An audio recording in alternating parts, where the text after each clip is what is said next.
Majelis memerintahkan wajib sifatnya UGM membawa 20 dokumen yang dimintakan pemohon, termasuk dalamnya adalah salinan jasa, KHS, semua KRS, SOP. Nah ini yang menarik, masa UGM sampai sekarang tidak punya SOP? Dulu ketika tanggal 15 April 2025, ketika di kampus 11 Gajah Mada, yang waktu itu wakil rektor UGM, Prof. Wening itu dengan bangganya menyatakan kami UGM itu nomor 2 ranking nasional sebagai penyedia pusat informasi yang mendapat ranking juara gitu ya. Nah kalau lihat tadi konyol sekali gitu ya. Kita sudah menjalani sidang pertama dan alhamdulillah di luar dugaan termohon semua hadir ya. Dari perwakilan dari UGM, Polda Metro Jaya, KPU Pusat, KPU Jakarta, KPU Solo. Dan sebagai jurnalis nih saya juga tadi sambil memohon juga membuat catatan ya. Catatan dan ini sedikit penilaian ya. Dari sidang yang berlangsung 2 jam tadi kelihatan sekali ya secara umum bahwa teman-teman pejabat pengelola informasi dan dokumentasi sepertinya tidak siap dan tidak bekerja dengan bagus. Terutama yang agak mengherankan adalah UGM. Catatan pada kinerja UGM sungguh sangat mengecewakan ya. Misalnya tadi terbuka oleh hakim dari majelis bahwa UGM menjawab surat kami tanpa tanda tangan dan tanpa kop surat. Itu menjadi catatan pertama dari majelis. Kemudian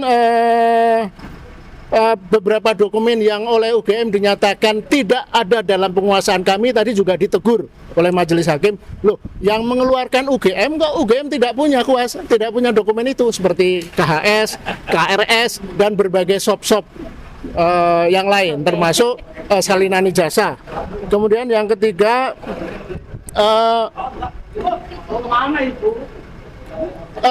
konsep-konsep substansi tentang penyimpanan dan pengolahan dokumen tidak dikuasai oleh teman-teman PPID UGM.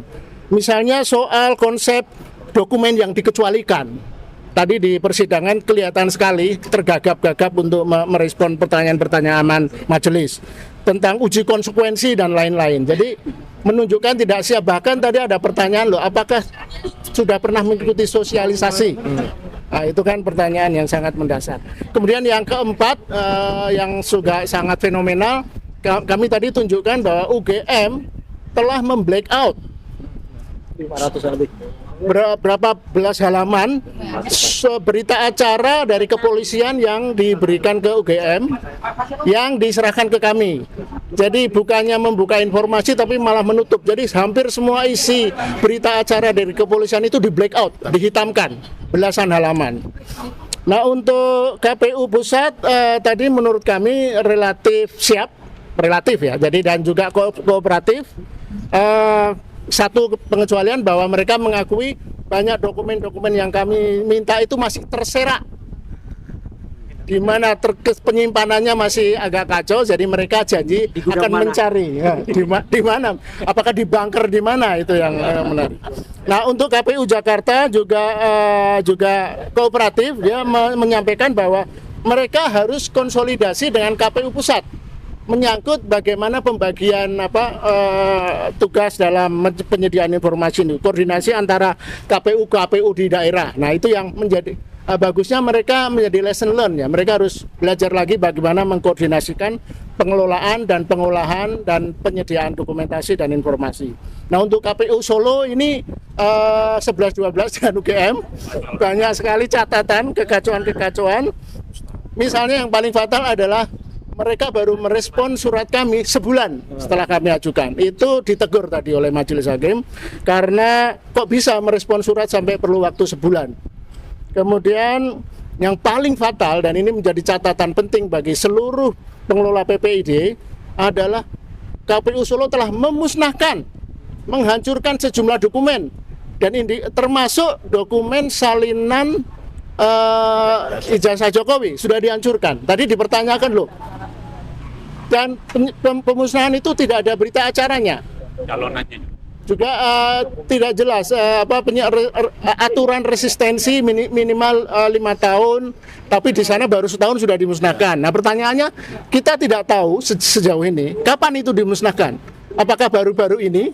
Apakah dalam rangka untuk cover up, menutup, atau dimusnahkan sudah belasan tahun lalu? Nah ini yang menarik dari KPU Solo sendiri, tidak bisa menjawab itu karena yang bersangkutan yang datang tadi bahkan yang paling lucu bilang gini, saya tahu informasinya itu dimusnahkan, tapi kami tidak tahu detailnya, berita acaranya dan sebagainya.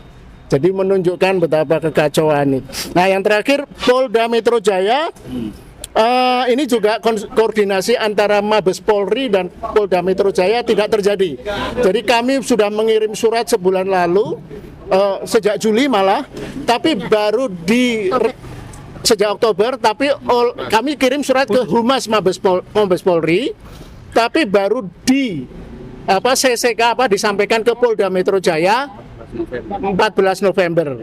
Jadi lebih dari sebulan Polda Metro Jaya tidak pernah tahu bahwa kami meminta dokumen-dokumen itu. Dan itu menunjukkan juga sekali lagi koordinasi buruk antar PPID di kepolisian.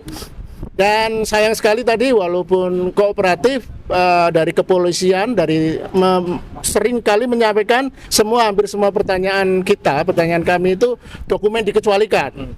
Ya itu yang tapi yang paling menarik yang perlu dicatat adalah yang kita tanyakan tadi oleh kuasa kami, bahwa sebenarnya ijazah Jokowi itu ada di mana? Karena di pengantar disebutkan ijazah Jokowi ada di kami segel karena untuk bukti penyidikan. Tetapi kita tahu bersama seminggu atau 2 minggu lalu ijazah itu ditunjukkan Jokowi kepada relawan Projo. Nah ada ketidakkonsistenan pernyataan dari kepolisian tadi. Apakah betul disegel dan di tangan Polda Metro atau ada di tangan Jokowi? Nah ini sangat fatal saya kira. Saya kira itu dari saya. Mungkin ada tambahan? Pak, ada pertanyaan satu nih Pak. Ini kan kalau kita lihat kasus ijazah palsu Jokowi ini ya Pak ya, itu kan udah memakan waktu hampir bertahun-tahun. Apakah ini ada indikasi bahwa sebenarnya ijazah Jokowi itu sebenarnya ada permainan sindikat ijazah palsu di kasus Jokowi ini? Wah ini tunggu nanti jawabannya. Ini terlalu sumir ya, artinya ini sedikit bernuansa teori konspirasi. Saya kira tidak sekarang jawabnya. Nanti akan terungkap itu. Beliau ini mau jawab. Terima kasih. Saya sangat bersyukur kita punya Komisi Informasi Publik. Benar-benar ini seperti embun di padang gersang. Kita punya harapan bahwa penegakan hukum nanti akan lebih baik. Kami jadikan ini sebagai model untuk penyelesaian kasus yang mirip, baik ijazah palsu yang lain maupun mungkin sertifikat palsu, karena kita menghadapi sekarang adalah Menteri ATR-nya saja sepertinya udah menyerah ya. Nggak akan selesai sampai kiamat. Menurut saya tidak ya, selama bahwa akses informasi publik itu bisa dibuka dengan adil pada masyarakat dan pengelola informasi tersebut yang membuat informasi itu punya komitmen, punya integritas pada demokrasi, karena demokrasi itu kuncinya adalah transparansi dan akuntabilitas, dan itu adalah dari informasi. Dan informasi itu bisa berupa banyak bentuknya, bisa dari yang disampaikan langsung, termasuk bentuknya dokumen. Jadi kalau apa yang dilakukan oleh KPU Surakarta itu memang melanggar. Banyak hukum itu banyak, ada yang esensial, ada yang lex spesialis ya Bang ya, saya kan bukan ahli hukum. Nah, mereka salah menerjemahkan prinsip hukum itu adalah kenapa bahwa informasi itu harus dikelola dan mana yang dimusnahkan. Mereka lupa bahwa dokumen yang mereka musnahkan itu adalah dokumen penting negara yang akan memberi sejarah nanti. Itu nggak boleh sembarang, itu ada. Jadi kalau mereka cermat membaca SOP, membaca undang-undang, bahwa itu ada peraturan yang dokumen itu dimusnahkan, tapi Tapi itu tidak berlaku untuk dokumen-dokumen penting yang membaca yang mengandung nilai sejarah dan mungkin akan masih bisa punya potensi sengketa. Itu dari saya. Saya terima kasih kembali lagi kepada Komisioner Informasi Publik yang tadi sangat bagus memimpin perjalanan dan sangat adil dan terbuka kepada semua. Saya tambah satu hal, jadi nanti kalau ada pengadilan menyangkut ijazah, maka yang sah adalah pengadilan di KIP ini. Pengadilan yang lain pasti nggak sah. Betul nggak Pak pengacara? Ya. Baik. Jadi tadi seperti dikatakan Ibu Leoni tadi, suasana persidangan sangat bagus dan nampak jelas Komisi Informasi Pusat tidak tersandera dalam kasus keinginan masyarakat untuk membongkar dugaan ijazah palsu Jokowi.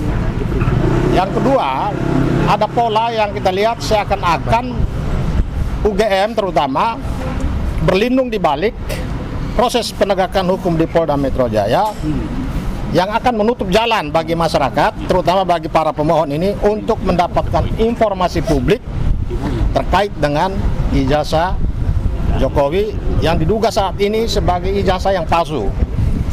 Jadi dengan membangun argumentasi bahwa semua dokumen sudah di tangan Polda Metro Jaya, itu berarti pertahanannya sudah double.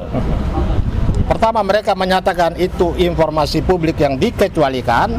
Yang kedua, ketika masuk dalam ranah hukum, terutama penyidikan tindak pidana, maka ini menjadi kewenangan Polda untuk menyatakan tidak membuka kepada siapapun.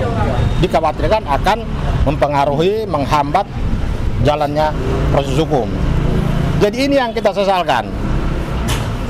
Harusnya pihak kepolisian atau pihak UGM, walaupun dokumen itu semua dinyatakan disita, tetapi tadi sudah ditegur oleh majelis komisioner bahwa UGM kan pasti punya arsip. Tidak semua dia serahkan, karena ini kan dokumen sifatnya administrasi. Jadi arsip itu harus ada. Tetapi ini mereka sepertinya ada permainan, ada konspirasi besar. Bahkan di dalam kaitannya dengan pemusnahan dokumen, berdasarkan peraturan KPU nomor 17 tahun 2023, ini dokumen ini belum jatuh tempo untuk dimusnahkan, tetapi KPU Solo sudah memusnahkan, sehingga kita kita mempunyai analisa, jangan-jangan peraturan KPU nomor 17 tahun 2023 ini dikeluarkan untuk pemusnahan dokumen itu demi melindungi Jokowi. Ini yang kita akan bongkar karena ini ada aspek pidana. Pemusnahan dokumen sebelum jatuh tempo itu kejahatan yang menurut Undang-Undang Kearsipan ancaman pidananya 10 tahun. Saya kira itu saja, mungkin teman-teman lain bisa menambahkan. Oke, saya dulu ya. Ya. Baik. Jadi saya sedikit tambahkan. Alhamdulillah saya hadir di sini bukan semata-mata atas nama saya pribadi, tetapi juga atas nama bersama. Karena Dr. Leoni, Pak Lukas, kemudian ada Mas Ahyar, kemudian ya dalam satu kelompok namanya Bon Jovi ya, gitu, bongkar ijazah Jokowi. Itu adalah kita semua wakil dari masyarakat. Nah, jadi kita merupakan bagian dari masyarakat. Saya tadi mencermati dan mengamati ya, karena mungkin saya nanti akan juga diminta ya untuk kehadirannya. Tetapi satu ya, nampak jelas betul bahwa dulu ketika tanggal 15 April 2025, ketika di kampus 11 Gajah Mada, yang waktu itu wakil rektor UGM, Prof. Wening itu dengan bangganya menyatakan kami UGM itu nomor 2 ranking nasional sebagai penyedia pusat informasi yang mendapat ranking juara gitu ya. Nah, kalau lihat tadi konyol sekali gitu ya. Karena informasi yang ranking 2 nasional katanya. Nah, ya, silakan dinilai sendiri. Karena informasinya semuanya dikecualikan. Kemudian juga KPUD Solo ya, Surakarta ya, yang jelas sama sekali tidak memahami esensi dari Undang-Undang Keterbukaan Informasi Publik nomor 14 tahun 2008 yang kebetulan saya juga ikut merancangnya. Tapi tadi memang betul kalau misalnya KPU pusat sudah mengikuti ya, karena mungkin sudah sering kali juga kita kan berulang kali ya, selain kelompok Bon Jovi juga kita membersamai Pak Dr. Punatua dan kawan-kawan dan juga kita semuanya bergerak. Artinya gini, ini adalah kemenangan masyarakat. Ini adalah gerakan masyarakat dan perlu kemudian mendapatkan support dari seluruh masyarakat. Dan yang paling fatal tadi soal ijazah yang kemudian atau dokumen yang kemudian tadi dimusnahkan. Memusnahkannya paling cepat apa? masukkan ke asam sulfat. Ya, nah itu tokohnya namanya El Sulfat. Ya, masukkan ke asam sulfat. Bisa bisa ya. Ini rusak kalau masukkan asam sulfat. Ya, jadi sekali lagi, oke. Nah, masukkan gantengan ya. Ya pokoknya El Sulfat.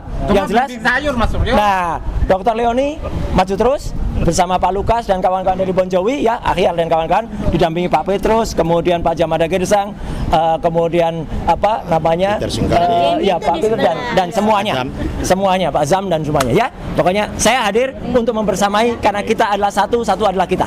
Terima kasih. Jadi pembandingnya ya, saya kasih tahu pembandingnya. Iya. Tahun 1861 ada Abraham Lincoln. Nah, itu. Sampai detik ini Abraham Lincoln tahun 1861 masih tetap ada terpampang. Berkas-berkasnya juga Ya, masih ada. termasuk juga kasus Obama. Ya. Kasus Obama disinyalir oleh Donald Trump tentang kelahirannya. Nah, ada. Ya, ternyata begitu dicek, udah 20 tahun hampir, ada itu. Lah ini kalau baru 1 tahun ternyata dimusnahkan, berarti ada indikasi permainan jahat di sini. Dan saya mendorong rekan-rekan untuk melakukan proses pidana berdasar pasal 86 Undang-Undang 43 tahun 2009 soal pemusnahan kearsipan. Ancaman pidananya 10 tahun. Ingat loh, ancaman pidananya 10 tahun dan bisa dilaporkan secara pidana. Karena arsip ini sudah dinyatakan di dalam sidang benar dimusnahkan. Kira-kira demikian. Ya, nih sertifikat of birth-nya Obama. Tuh. Iya. Oh, Akte kelahirannya itu ada. Agama. Ya, dibuktikan langsung ya. Ini dipersoalkan oleh Donald Trump loh ya, bukan orang sembarangan, tapi dibuktikan ada. Ada. Dan gini, Nah, ini yang mempersoalkan sekarang rakyat. Ya. teman-teman, kesimpulannya ya, jadi kita masih ada sidang berikutnya. Siap. Gitu ya. 2 minggu lagi, ada yang menarik tuh. Majelis memerintahkan wajib sifatnya UGM membawa 20 dokumen yang dimintakan pemohon. Termasuk dalamnya adalah salinan jasa, KHS, KS, KRS, SOP. Nah ini yang menarik. Masa UGM sampai sekarang tidak punya SOP? Scan Jadi saya kira itu kalau nggak dibawa gimana Pak? Oh iya, Tidak boleh. Tidak menghormati. Itu. Dan kemudian Surakarta itu dia masih ada proses mediasi nanti, tapi yang menarik adalah soal menghanguskan atau menghilangkan itu barang bukti Bro. Berarti Iya, selesai. KPU Surakarta bisa dipidanakan dong. Semua, termasuk pusat. Bisa. Satu rangkaian itu. Oke, terima kasih. Satu rangkaian. Ada satu lagi. Dasarnya ada deh ya. Dasarnya ada ya. Dasarnya. Oke. Jadi dari 5 yang sengketa yang kita usulkan, mohonkan, 3 yang berhubungan dengan KPU itu lewat mediasi karena semua dokumen yang kita minta itu dinyatakan terbuka. Lalu yang dilanjutkan dengan adjudifikasi adalah UGM. Dengan tadi disimpulkan apa yang dilakukan. Lalu dengan Polda kami harus melakukan lewat putusan sela, di mana nanti kami juga akan melakukan permohonan ulang. Dan saya perkenalkan, ini termasuk penerima kuasa kami dari generasi muda. Saya berharap nanti bahwa hal seperti ini tidak terjadi lagi. Perkenalkan Mbak Rere. Ya, Mbak Rere. Gimana setelah melihat sidang tadi, harapan Mbak Rere gimana?